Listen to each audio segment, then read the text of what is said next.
누가복음 2장입니다.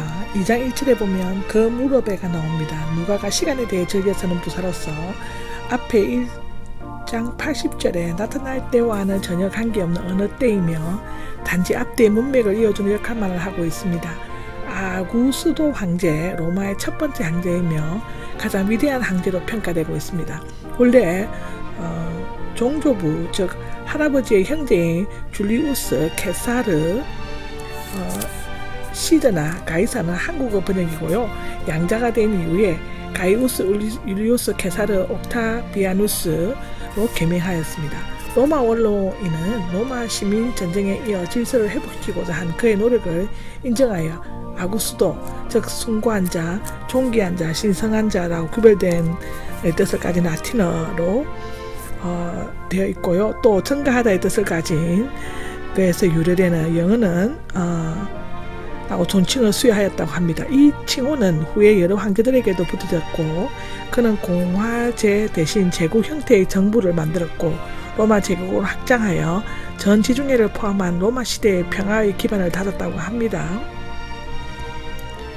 여기 호적은 세금을 걷는 목적으로 행하여졌는데 온 세상, 즉 원래는 사람이 사는 땅의 뜻이며 헬라인의 거주자를 나타냈으나 후에는 로마 제국이라는 의미로 사용되었다고 사도행전 11장 28절, 17장 6절에는 나와 있습니다.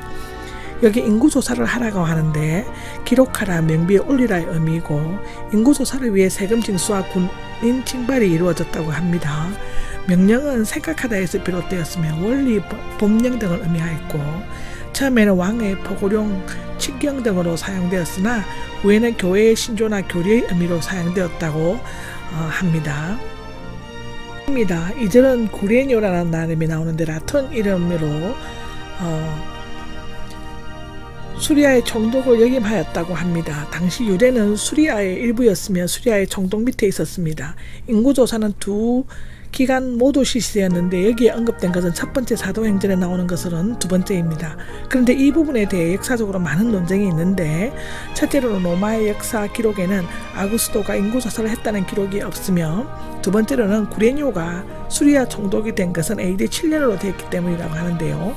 그러나 파피루스 문헌서와 비문가 순교자 저스틴의 글 등에서 아구스도 이후도 정기적인 인구조사를 2세기까지 실시되었다는 기록이 있었습니다.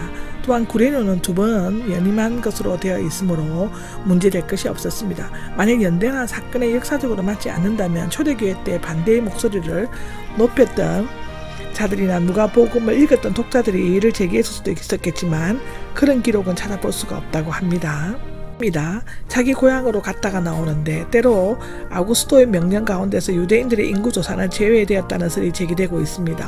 그런데 헤롯은 자신의 왕위를 로마 황제에게서 받았으므로 제국 전체가 세금을 걷기 위해 시행하는 이 인구조사에 헤롯이 빠지려고 하지는 않았을 것이라고 하는데요. 원래 로마의 호적 제도는 자신이 거주하는 지역에서 인적 사항만을 적도록 되어 있었으나 유대인들은 자신들의 풍습을 따라 고향으로 가서 시행되었다고 합니다. 아마도 여기에는 민족적인 자주성과 자존심이 적용했던 것 같은데요. 요세푸스는 호적 반대 운동이 결렬하게 일어났다가 가까스로 진압된 이야기를 소개하고 있습니다. 사도행전 5장 37절을 보시면 됩니다. 여기 보면 다윗의 집안의 자손이 나옵니다. 요셉이 다윗의 자손임에 이미 언급되었죠. 여기에서 다시 밝힘으로써 예수님이 예언대로 다윗의 자손을 태어나실 것임을 강조하고 있습니다. 베들레헴은 떡집이라는 뜻이 있으며 예루살렘 서남쪽 8km, 나사렛에서 145km 걸어서 3일 거리에 떨어져 있다고 하는데요. 다윗이 나서 자란 곳이어서 다윗의 동네를 불리우고 메시아가 태어날 것으로 예언되어진 곳이기도 합니다. 여기 유대는 이스라엘의 남쪽 부분을 일컫는 로마의 명칭인데 이전에는 유다 왕국에 포함되어 있었다고 합니다.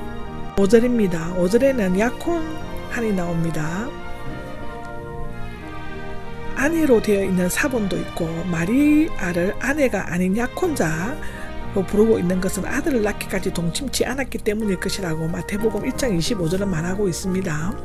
마리아를 동행한 것이 의무적이었는지 자발적이었는지는 알 수 없는데 당시 로마법에 의하면 12살 이상의 여자는 인두세를 내어야 했지만 가장이 가족을 대신해 호적했기 때문에 굳이 함께 가야 할 필요는 없었다고 합니다. 아마도 다윗 가문에 속했으므로 호적에 이름을 올려야 했거나 요셉과 베들레헴을 사랑했거나 처녀 잉태로 주변의 비난을 의식했거나 아들을 낳을 때 요셉이 혜택 있기를 원했기 때문이라고 추측할 수는 있지만 무엇보다도 성령의 인도하심 때문이라고 단정할 수가 있다고 기록되어져 있습니다.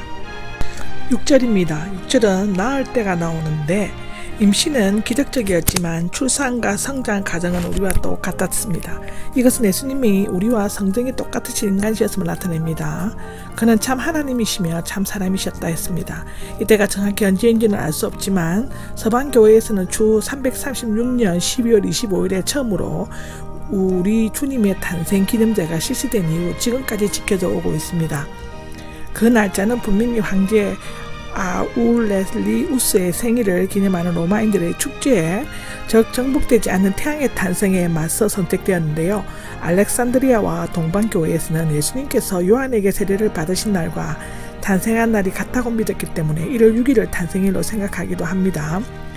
크리스마스라는 명칭은 서방 가톨릭이 그리스도의 탄생을 삼중의 탄생으로 하나님 아버지의 품에서 마리아의 몸에서 믿는 자들의 영혼에게 라는 삼중의 탄생이라고 하는데요. 기념하는 미사에서 유래되었다고 기록되어져 있습니다.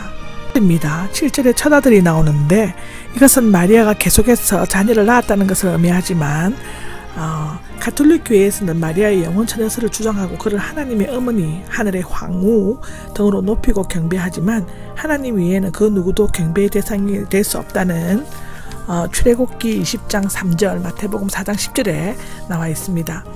마리아가 정상적으로 남편의 아이를 낳았다고 해서 예수님의 어머니로서의 품위와 존경스러움이 손상되지는 않습니다. 예수님이 인간의 육신을 입고 태어나면서 그 어머니는 완전한 인간이어야만 하였기 때문인데요. 마리아는 우리와 똑같은 죄인이며 단지 예수님을 잉태할 때 동정녀로서 도구 역할을 했을 뿐이라고 로마서 3장 23절에 나와 있습니다.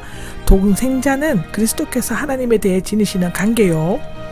절대적인 자녀권을 나타내는데요. 요한복음 1장 14절, 3장 16절, 히브리서 12장 17절에도 나와 있습니다. 포대기의 사서가 나오는데 이곳과 12절에만 쓰이고 있습니다. 의료행위에서 자주 사용되고 있고요. 이 포대기는 붕대와 같은 천으로 어린아이의 손발을 가지런히 하여 둘러싼 후 끈으로 감아 매었다고 합니다. 아기의 신분과 계급은 이 포대기의 천의 품질과 가치로 판단되었죠. 욥기 38장 9절, 에스겔 16장 4절에 나옵니다. 구유가 있는데 이곳과 16절에 13장 15절에만 나오고 있습니다. 동물에게 먹이를 주는 그릇, 예물통으로서 수시로 옮겨 넣을 수가 있었는데요. 예수님께서 외양간에서 태어나셨음을 알려주는 유일한 단어입니다. 베들레헴 부근은 석회암으로 되어 있어 천연으로 된 동굴이나 사람들이 파놓은 굴들이 있었는데요. 이런 동굴은 주로 가축을 키우는 마구간으로 사용되었는데 예수님은 이런 곳에서 태어나셨다고 합니다. 그 이유는 당시 인구 조사를 하러 온 사람들 때문에 마땅히 마리아 일행이 머물 여간에나 숙석이 없었기 때문이라고 하는데요. 이것은 초라한 신분으로 이 세상에 오셔서 머물 곳조차 없으셨던 하나님의 아들이시며 인자이신 예수님의 겸손과 고난을 상징합니다. 그런데 산모와 아기에게는 사람들이 붐비는 차디찬 방보다는 조용하면서도 짐승들의 열이 발산되는 마구간의 출산의 위험을 들어줄 수 있었던 것이라고 합니다.